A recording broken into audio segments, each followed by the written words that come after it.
Om Sarashivasamarambham Shankaracharya Madhyamam Asmaracharya Paryantam Vande Guru Paramparam. Om. Be seated, please.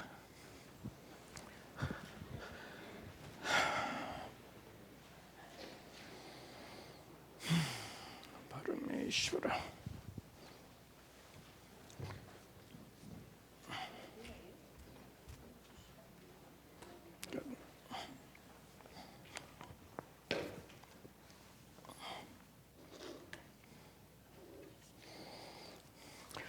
Om Sahana Vavatu Sahana Bhunaktu Sahaviryan Karavavahai Tejasvinavadhitamastu ma vidvishavahai. Om Shanti Shanti Shanti.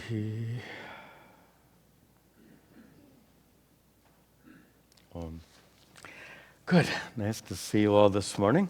Welcome also to the many students who attend these classes online. We continue this wonderful opening portion of the Uddhava Gita, where Sri Krishna has already informed his dear friend Uddhava that things are bad and getting worse.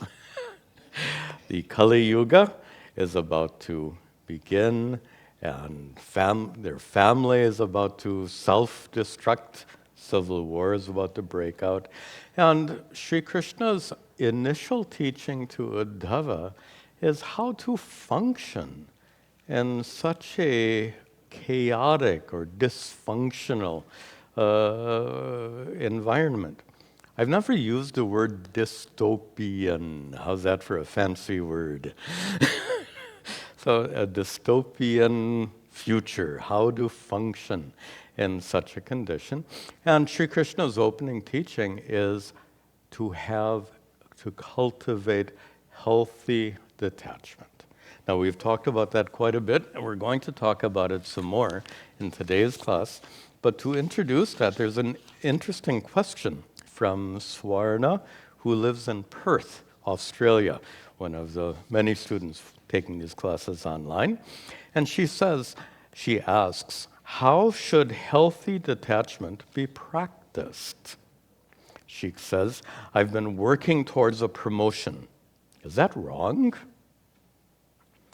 Should I just focus on the work and be content with what comes my way instead of trying to progress? How to practice healthy detachment? I'm not sure if you can see the problem with that. Healthy detachment is what? Absence of attachment. Absence of emotional dependence. So if we define healthy detachment as the absence of emotional dependence, how do you practice that? If you are attached to your children, how do you practice not being attached to them? If you are attached to having a cup of tea in the morning, how do you practice not being attached to morning tea? You can stop taking tea, but will that make you detached? You want the tea all the more if you don't have that morning tea. So the first point here is that healthy detachment is not like some meditation technique that you can practice. Healthy detachment is cultivated through these teachings. These teachings that lead you to understand the futility of emotional dependence. In fact, the harmful nature of emotional dependence. And the crucial, we've talked about it more, and this is really the topic for today's class. So let me introduce today's class with this. the key to dropping emotional dependence, and emotional dependence means not love, right? Love is giving. Emotional dependence is control, wanting to get what you want out of your loved ones. This is a problem we've discussed at length in prior classes, so I won't return to that today. But to say that the ultimate solution to the problem of emotional dependence is to discover how it is that your well-being doesn't depend on the person or situation that seems to affect you. That is to say, if you miss your morning tea, it may affect your body, it will affect your mind, for sure, but does it affect the truth of who you are, your essential nature as consciousness? You are, after all, a conscious being, right? You don't say, I am this body. You may say, but it's a mistake. You have a body. You have a mind. They are possessed by you, but they are not who you are. You have a body. You have a mind. You don't say, how ridiculous it is to identify ourselves. If the body is old, then I am old. If the mind is tired, then I am tired. This is the kind of wrong thinking that causes suffering and that is meant to be removed by the teachings of Vedanta. I have a body. If it's old, that's the problem of the body. Consciousness is not old. My true nature as Satchidananda Atma is not old. If the mind is tired, that's a problem of the mind. Satchidananda Atma, my true nature as consciousness, is not tired at all. In fact, consider this. When you're tired, how do you know you're tired? Tiredness is a condition of your mind known to you as a conscious observer, as sakshi, as witness of the condition of your mind. You're not tired. You're not old. But because we possess a body, we superimpose the problems of the body on me and suffer as a result. Because we possess minds, we superimpose the problems of our minds on us. We take their problems as our own problems, and we suffer. But that is ridiculous. Just as I possess a body and mind, I possess clothes. The body is old. Should I say I am old? The mind is tired. Should I say I am tired? Now, to show the ridiculousness of this, the cloth that I possess is orange. Therefore, right? Therefore, I am orange. But that sounds absurd, but that's exactly the same as saying I am old or I am tired. It's no different. If I am orange is ridiculous because orangeness belongs to this cloth, then I am old is equally ridiculous because it belongs to the body, and I am tired is also equally ridiculous because it belongs to the mind. So, whatever happens in the world affects our bodies and minds. We tend to be attached to things that protect our bodies and minds from suffering. We hold on to, like loved ones, whatever can help our bodies and minds feel better. But the approach of Advaita Vedanta is not to run away from things you're attached to. Have I ever said, don't drink tea? I won't tell you that.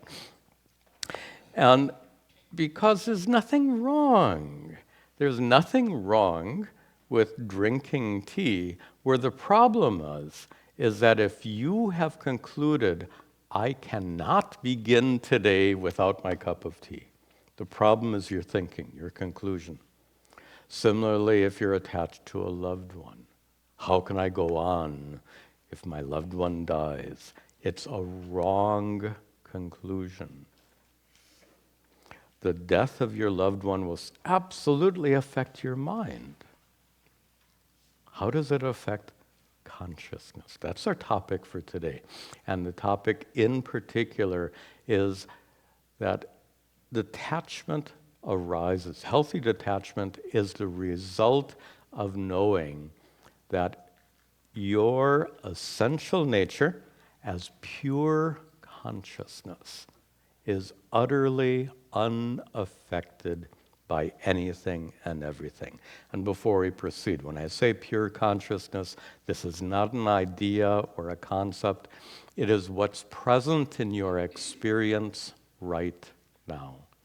Pure consciousness is that by which you know what's happening right now. You know what's happening in your mind. You know what's happening around you.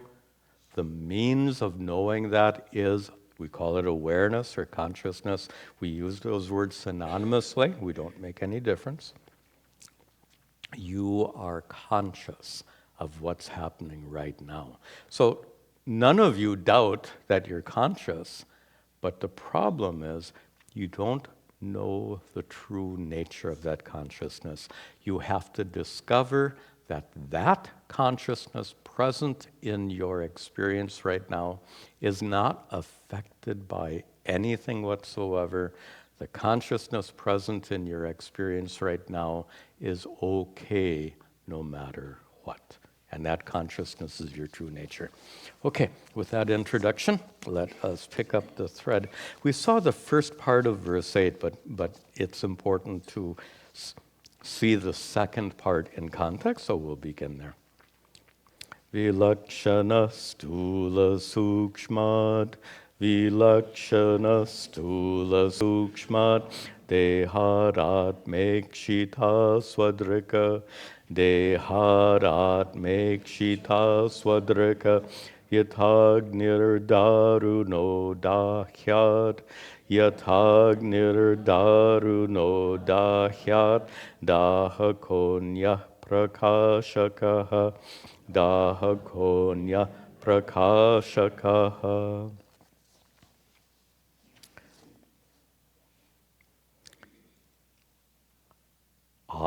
In the second line, starting in the second line, Atma, that consciousness, which is your true nature, which is the Ikshita, the seer, the awareful witness of whatever is happening in your mind right now.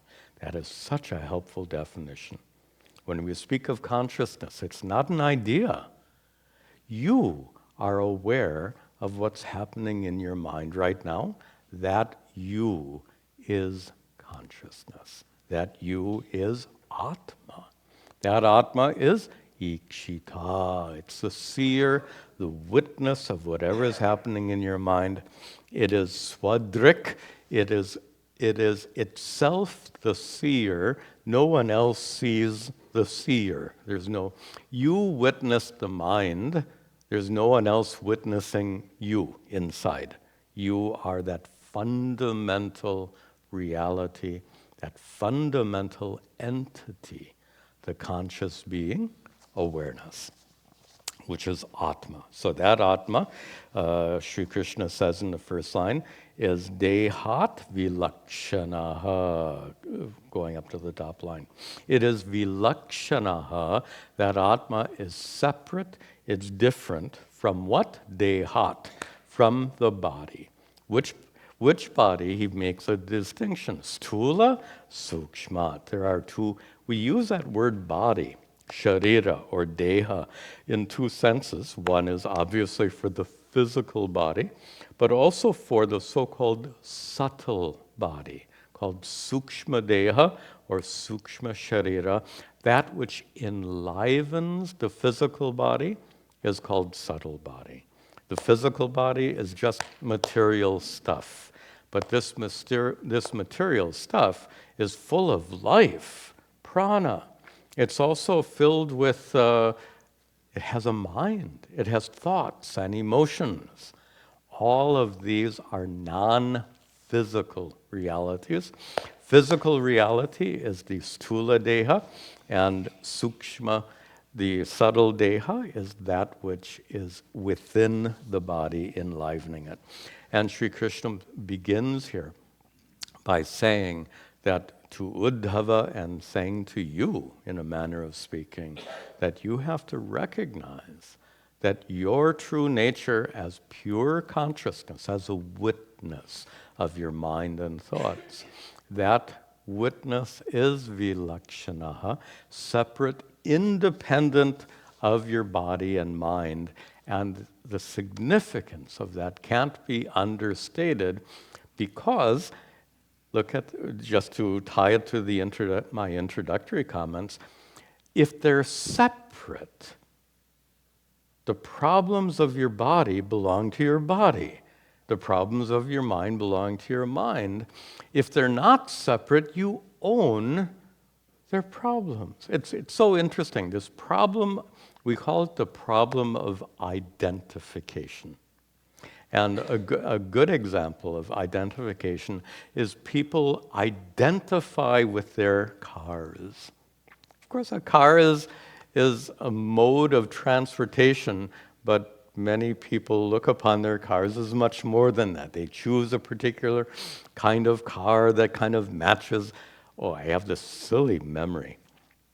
In the 1970s, I lived in California, and Californians are in love with their cars. Every Saturday morning, you would see their cars on the driveway, and they would be out there with the hose and soap massaging their cars. That's what it looked like to me. This identification with cars. Anyway, not washing their cars, but it looked like. Now, the point here is it becomes a problem when, if their car is parked in a shopping market's lot and there's a little dent in the door when they come back, they're all upset. There's a little dent in the side of the car, and they are so upset, as if they were dented. The dent didn't happen to the car. The dent was personal, right? And look at this. Does the dent in the car remove its value in any way? Decrease its value? Its financial value, maybe, but its usefulness in driving you, in carrying you around, is utterly unaffected by that little dent. But then people get so upset about the dent. That is identification. Can you have a car without falling in love with it? Of course. And if you're not in love with your car, if you're not identified with the car, then when the car gets dented, no big deal. After all, it's the car that's dented. You're okay. So if by disidentifying yourself from the car, you know that the problems of the car belong to the car and not you, in the same way, by disidentifying yourself, vilakshanaha, by knowing you are separate and independent of your body, allows you to recognize the fact that problems of your body belong to your body. Like the dent belongs to the car, oldness belongs to the body, tiredness belongs to the mind. And you, as the conscious observer, as a awareful witness, you are absolutely okay, utterly unaffected. This is a core teaching of Advaita Vedanta. And now what Sri Krishna uses some examples to help us understand how that consciousness is vilakshana, how it's separate. And it's a little tricky because it's kind of interwoven. There's some distance between you and your car. So it's not too difficult to disidentify with your car. What is the distance between you and your body? What is the distance between you and your mind? And that makes it much more difficult to detangle yourself, to see the vilakshana means to see the difference, to separate what is body, what is me, what is mind, what is me, as that conscious witness. So Sri Krishna here, he uses this wonderful example of wood and fire. Now, there's a little problem here because this metaphor is only meaningful if you look at wood and fire like they saw it in ancient times and not through the lens of modern science. So in order to see their metaphor, you have to think like they did. And what they thought is that fire resides in the wood, and then you can bring it out of the wood. If you rub that wood really hard, right? And there's all these fire-starting techniques. You bring the already existent fire out of the wood. We know that's not how it works. We know something about combustion. I think they call it exothermal chemical reactions, all of this fancy stuff. We know this today. What did they know of exothermal chemical reactions in ancient times? Nothing. So this is how they understood it. In order to understand the metaphor, you have to understand their world view. In their vision, fire was in the wood, and then it comes out. It expresses itself. And with that in mind, we can see how Sri Krishna uses that metaphor. In the second half, he says, yatha, just as agnihi, fire, which is, second line, anyaha, which is other, fire, which, take that whole second line. Fire, which is dahakaha, burning. Fire burns. Wood doesn't burn. So Sri Krishna wants you to understand the difference between fire and wood. Fire, dahakaha. Fire burns. Fire, prakashakaha, agni. It's light. It shines. Agni is dahakaha, burning, and prakashakaha, shining. Wood doesn't burn. Wood doesn't shine. Fire burns and shines. And that fire is anyaha, different from darunaha, different from wood. Wood, which is dahyat, which is burnable. So the fire is in the wood, but it's different from the wood. And here, from their ancient worldview, it's a really good metaphor. Consider it like this. Fire, from their point of view, is fire inside a living tree. From their point of view, it is. Okay? But it's not apparent.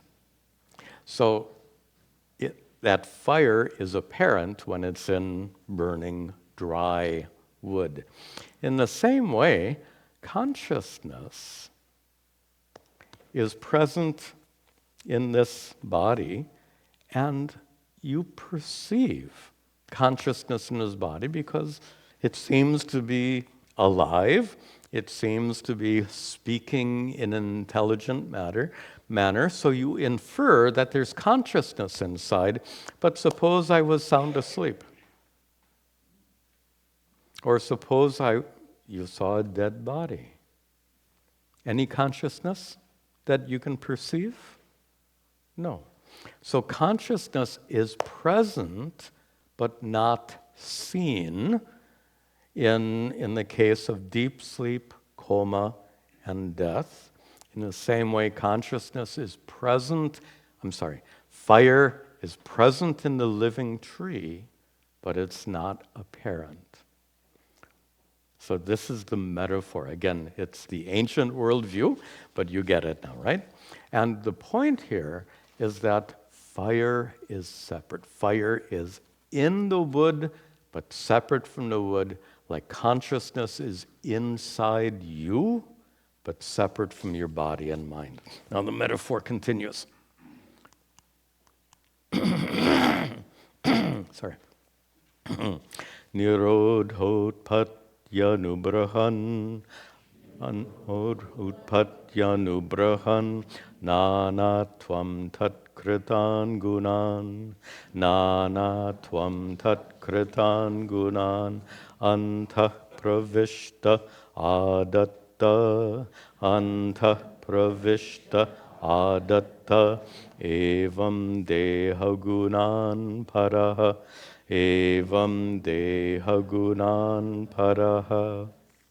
Start here in the third line, talking about that Agni, fire, from the prior verse. He says that fire, antaha pravishtaha, the fire which pravishtaha enters, which has entered, antaha, into the wood, the fire which has entered into the wood, adate, the A goes away due to grammar rules, adate, it takes on, it acquires the, go up a line, gunan.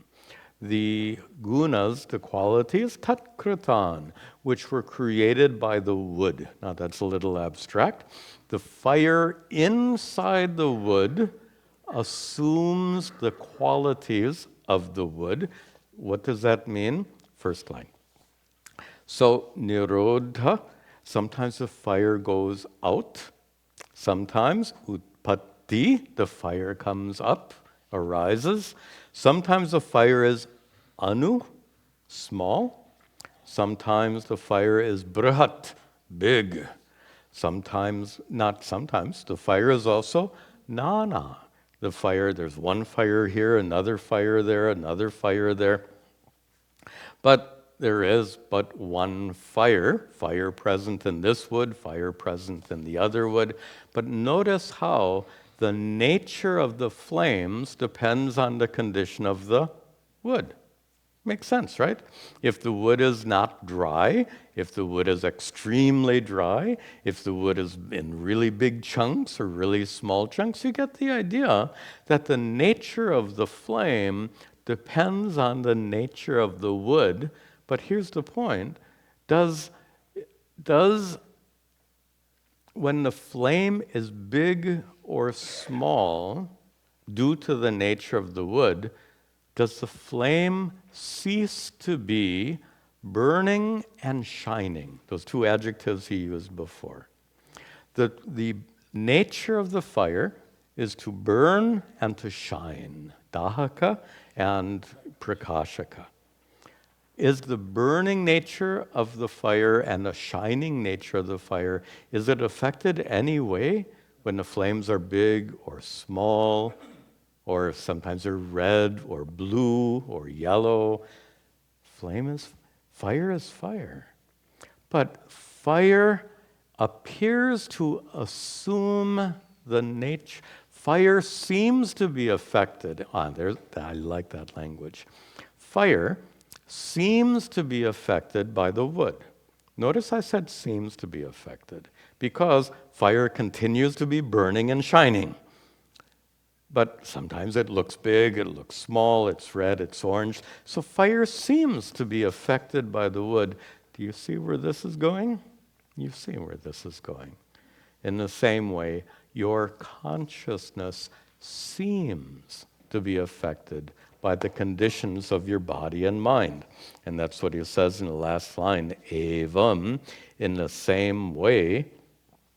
We're talking about Atma, and then you can connect it to the word adate in the prior line.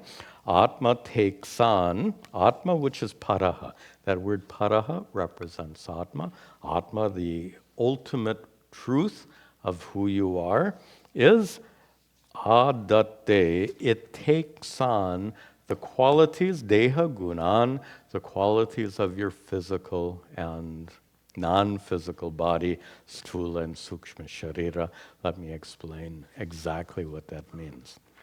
When you say, I am old, what you have done is taken the quality that belongs to the body and superimposed it on Atma, and it appears so.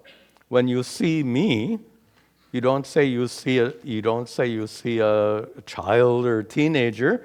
You see someone who is getting old rapidly, getting old. But that's because you only see the body. You don't see Satchidananda Atma. That Atma is not old. But it's so easy to superimpose traits, characteristics of the body get superimposed on the self, and more significantly, or as significantly, we superimpose conditions of the mind on consciousness, like the tiredness. I'd like to use a different example because it's more to the point. When you are sad, suppose you're crying and a friend comes over. Are you okay? What's wrong? Would you say, sadness is present in my mind? Who would say that? No one would say that. I might say that. I would say that. Why not? That's the truth. That's the truth of the matter. We are all conditioned to say, I am sad, and that is such a typical example of superimposition. And here we have our famous example. This is used in so many Vedantic texts. Okay, somebody told me I have to hold it at some distance. So if I hold it here, it doesn't look orange. Is that correct? If I hold it here, it looks more orange? Okay. So the condition here, the example here is that the orangeness that belongs to the cloth appears in the clear crystal. Experientially, you see orangeness. But is the crystal really orange? How does this orangeness affect the crystal? Not one bit. The crystal remains perfectly clear, utterly unaffected, in spite of the fact that it appears orange experientially. Do you see what this suggests? Orangeness of the cloth is the sadness of your mind. Orangeness of the cloth is the sadness of your mind. Due to the proximity, sorry for the big words, due to the proximity of the cloth to the crystal looks orange. Due to the proximity of your mind to consciousness, consciousness looks, feels sad.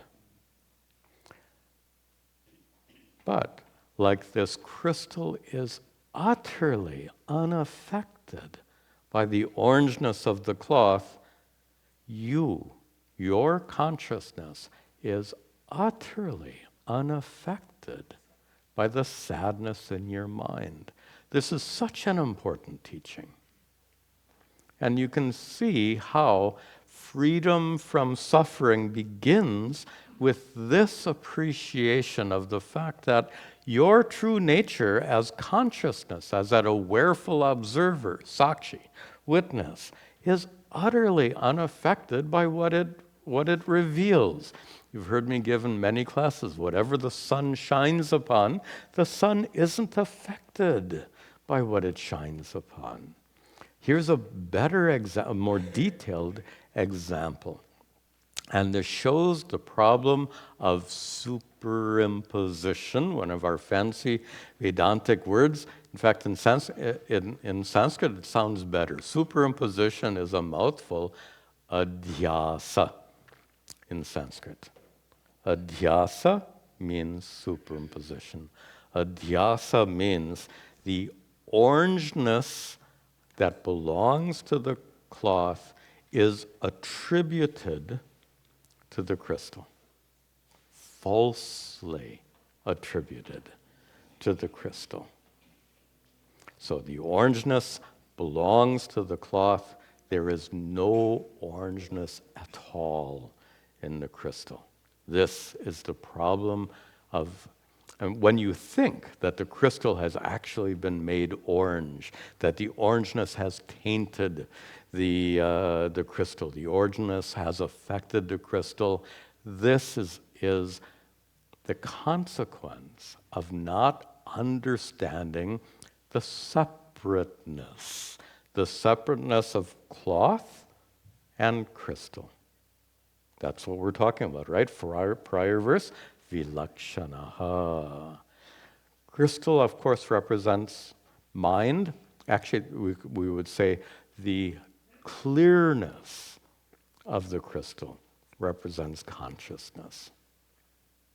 So this is the metaphor. When we see that the clear crystal is completely separate from the cloth, then there's no confusion. But if you don't appreciate that separateness, there's confusion. And in the case of the crystal, there's no consequence. Okay, the crystal looks orange, who cares? But when sadness is in your mind, and you conclude that that sadness truly affects you, you've made a terrible mistake, a mistake that makes you suffer. Suppose you don't make that conclusion. This is a favorite topic of mine. Suppose sadness could be present in your mind without the conclusion that that sadness affects you.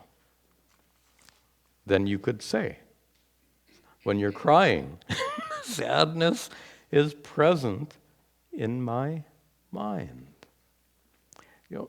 And the point I'd like to share, which I've shared many times, is that sadness is not the enemy. So many times we think that, sadness, we have to avoid sadness, it's terrible. Who wants to feel sad? I want to be free from sadness. If I could give you a pill and you became totally free from sadness as a result of taking that pill, and then you went and watched a really sad movie, like some of these Bollywood movies, or this, remember that Titanic movie?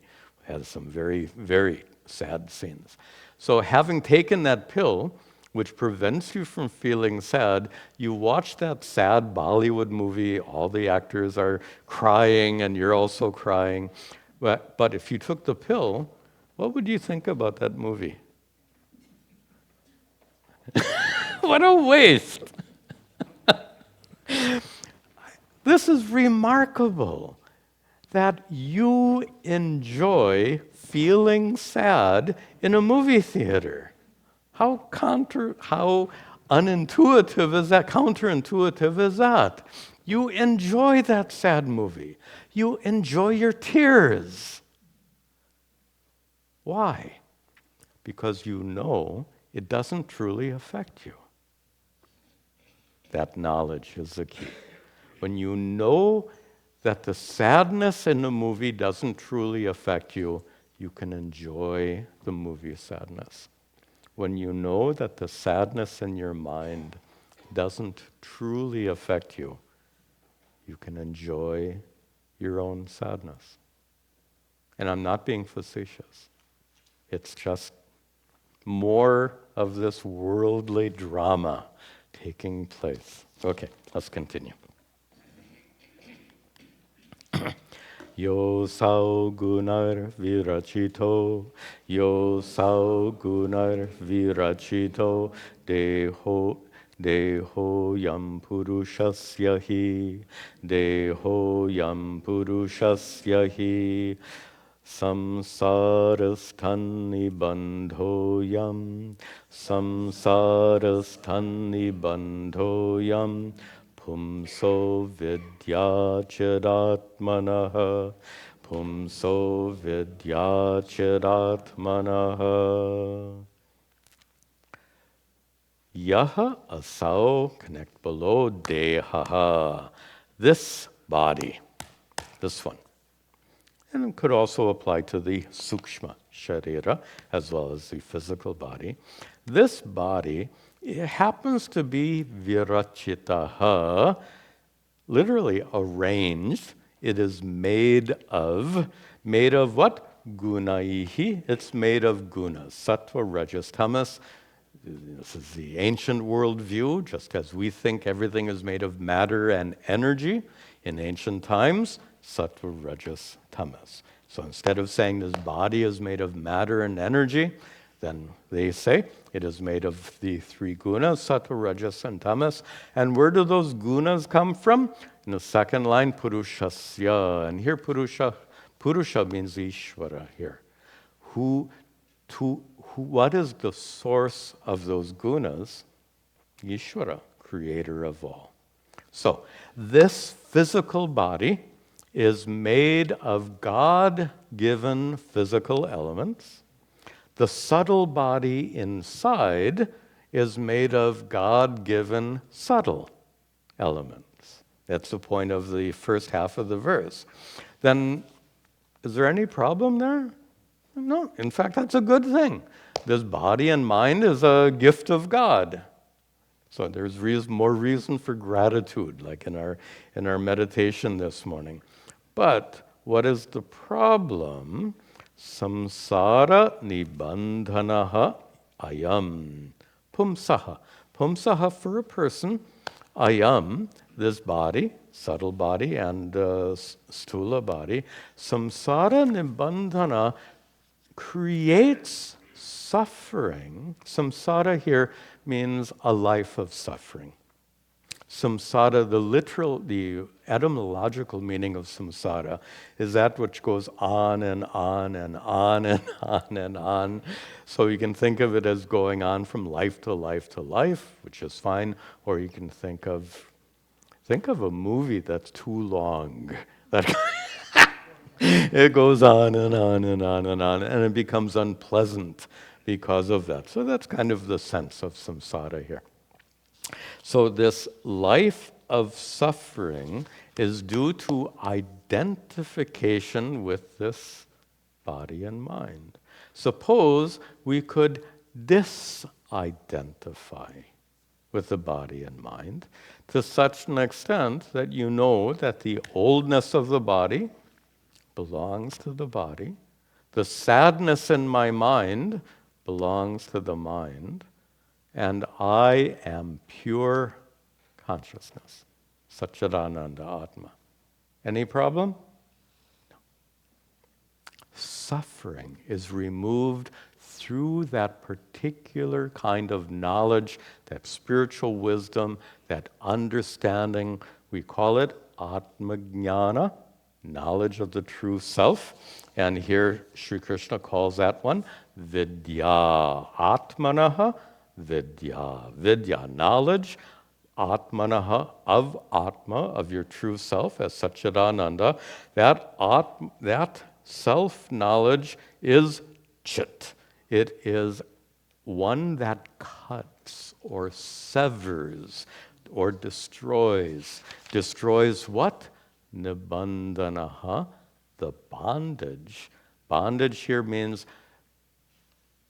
being stuck in a life of suffering. Like being stuck in a movie theater after 3 hours and you're totally bored with the movie. That sense of being stuck in an unfavorable situation. It is Atma Jnanam that solves the problem. Now you can see here why Advaita Vedanta puts so much emphasis on Atma Jnanam, self-knowledge. Why? That Atma-jnanam is what creates the separation. Let's put it in those terms. Knowing who you truly are is knowing your difference from your body and mind. And when you know that difference, when you see that separation, then and then only can you disidentify. And that point is really made clearly. This next verse has a brilliant observation. I really want to share it with you. Let's see that. Tasmad jignasayatmanam, tasmad jignasayatmanam, atmastham kevalam param, atmastham kevalam param, sangamya nirasede tat, sangamya nirasede tat, vastu buddhim yatha kramam. Vastu buddhim yatha kramam. Tasmat, therefore, jignasaya atmanam, jignasaya, by cultivating a desire to know, by inquiring into atmanam, into your true self, your true nature. This is Vedanta. Atma vichara, an inquiry into the true nature of your essential self as pure consciousness, as that witness. So jignasaya atmanam, through this process of self-inquiry into atmanam, the true self, which is atmastham. And this may be a little confusing. Atmastham means that which is established in Atma. The second word Atma here means your body, physical body. Just like in the Bhagavad Gita, the word Atma has different meanings in different contexts. Same here in Uddhava Gita. The word Atma has to be understood in its context. Here, Atmastham means in your physical body. So, Atmana, so inquiring into Atma, consciousness, which is Atmastham, which abides in your physical body, and Sangamya, in the third line, reaching. Reaching what? Kevalam param, that which is param, the ultimate truth of who you are. Kevalam, which is separate and independent of your body and mind. As we're right back to this consciousness, your true nature as Satchidananda Atma.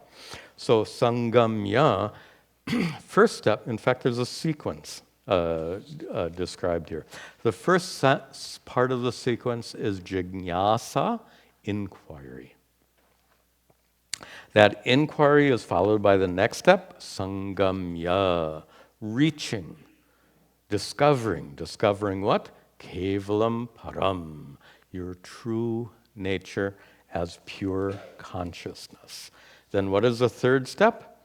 Etat niraset. Then niraset, one would remove etat, this. This what? Vastu buddhim. This buddhi here means attitude or conclusion. This conclusion that your body is, vastu here is used in a sense of a real thing. Vastu buddhi is a conclusion that this is me. I am really this body, I am really this mind. Sri Krishna calls that vastu buddhi, the false attribution of I-ness to your body and mind. He says, yatha kramam, this is the sequence. There's something so important I'd like to point out about that sequence. Something that is, I don't recall hearing this point discussed at length. And it's such an important point, it surprises me that I don't remember in any text or lecture. I don't recall hearing this discussed at length. And here's the problem. You all learned, one of the first things you learned about Vedanta is, I am not the body, I am not the mind, right? You learned that. Neti, neti. Not this, not this, not this. I am not the body, I am not the mind.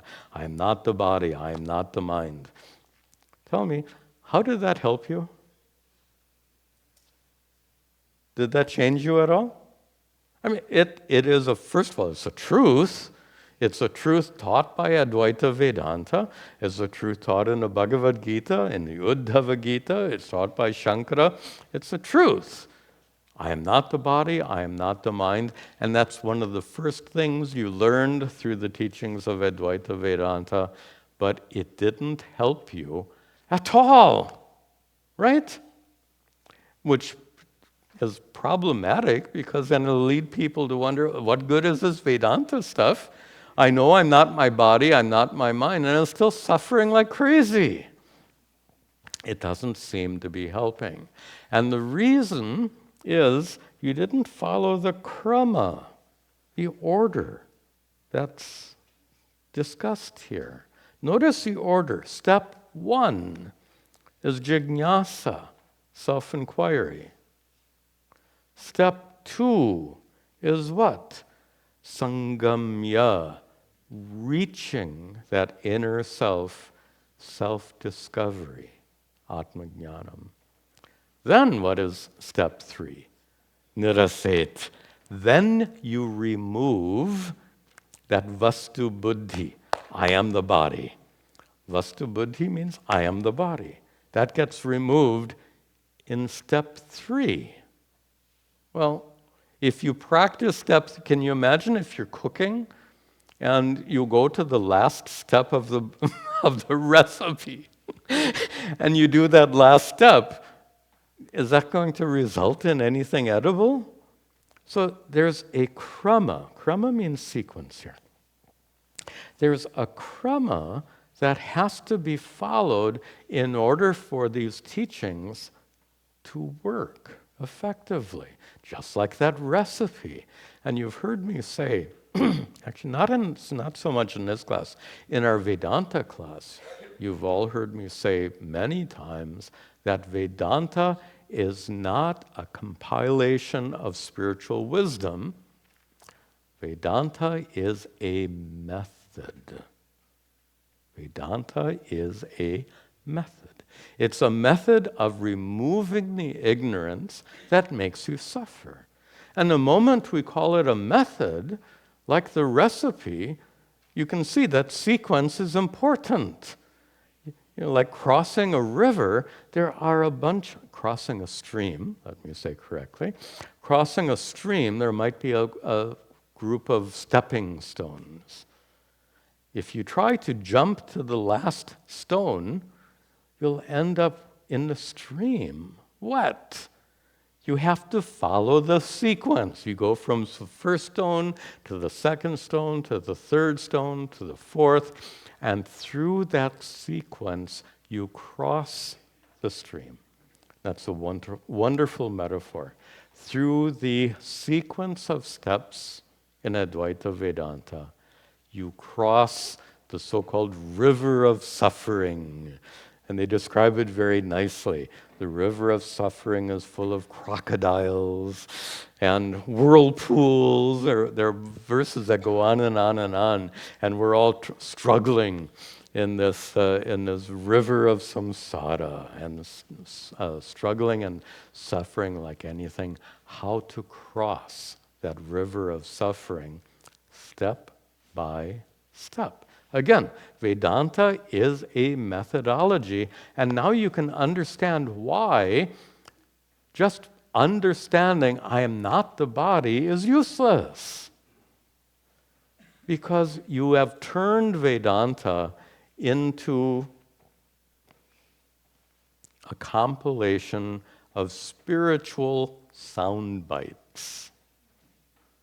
I am not the body is a spiritual soundbite. I am not the mind is a spiritual soundbite. Doesn't help. They do help, however, when in sequence, when you follow the steps and you arrive there. So, what are those steps in this verse? And I've never seen it so clearly stated. First step, self-inquiry. Jignasa, he calls it. Second step, sangamya, reaching. Reaching is a metaphor for discovering, knowing your true self, to be unchanging consciousness. Only when you know who you are can you say, I'm not the body. If you don't know who you are, how can you negate the body? It's just, that's what I call the spiritual soundbite. It's just words. It becomes meaningful, however, when you have discovered your true nature as that conscious observer, a conscious observer who is utterly unaffected by the body and mind, just like this crystal is utterly unaffected by the problems of the body, by the orangeness of the cloth. And a final point here is this. If you want a clear crystal, is it necessary to remove the orangeness of the cloth? This is a tricky question. If you want an orange, if you think, I want a clear crystal, okay, that's your goal. You want a crystal free from any color. What should you do? Do you need to remove the orangeness of the cloth? Correct. So it's already clear. It's a matter of understanding, not a matter of experience. Please reflect on this. If you want an orange crystal, by understanding that your experience is misleading, then you know, oh, it's a clear crystal. My experience misleads me into thinking it's a clear crystal. This is so important because when will an enlightened person be free from the experience of aging and the experience of tiredness and sadness, etc.? Do you think an enlightened person doesn't experience waking up in the morning and the body doesn't want to move? Do you think an enlightened person wakes up in the morning all bright and shiny and ready for the day? The problems of the body and problems of the mind will be experienced by an enlightened person just as much as by you. What is the difference?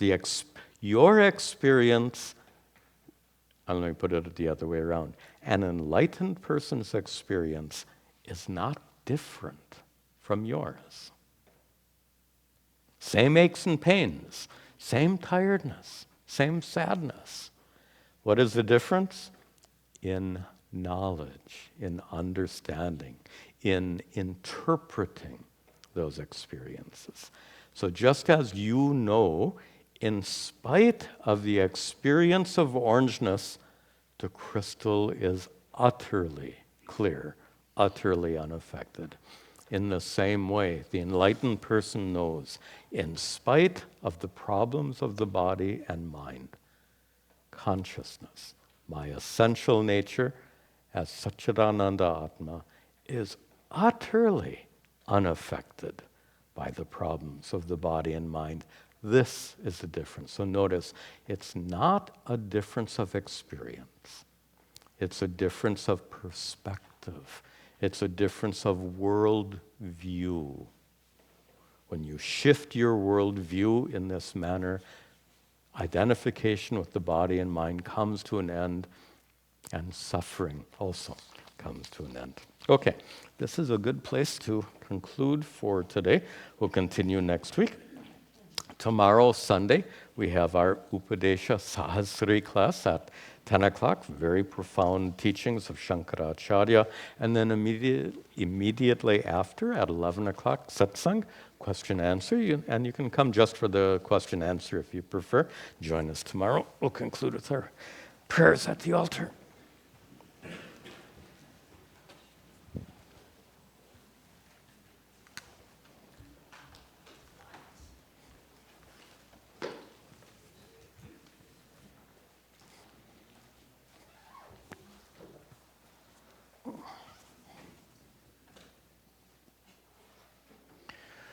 Om Gananaham Tva Ganapatigam Avamahe Kavingavinam Upamashravastamam Jeshtarajam Brahmanam Brahmanaspataha Nashranvan Uttavasira Saranam Om Mahaganapataye Namaha Ishvaro Gururatmeti Murti Bheda Vibhagine Vyomavad Vyapta Dehaya Dakshina Murtaye Namaha Vasudeva Sutam Devam Kamsa Chanuramardanam Devaki Paramanandam Krishnam Vande Jagadgurum Om Sarve Bhavantu Sukhinah Sarve Santu Niramayaha Sarve Bhadrani Pashyantu Ma Kaschad Dukkha Bhag Bhavet Asato Ma Sadgamaya Tamaso Ma Jyotirgamaya Mrityor Ma Amritangamaya Om Shanti Shanti Shanti Om Tat Sat.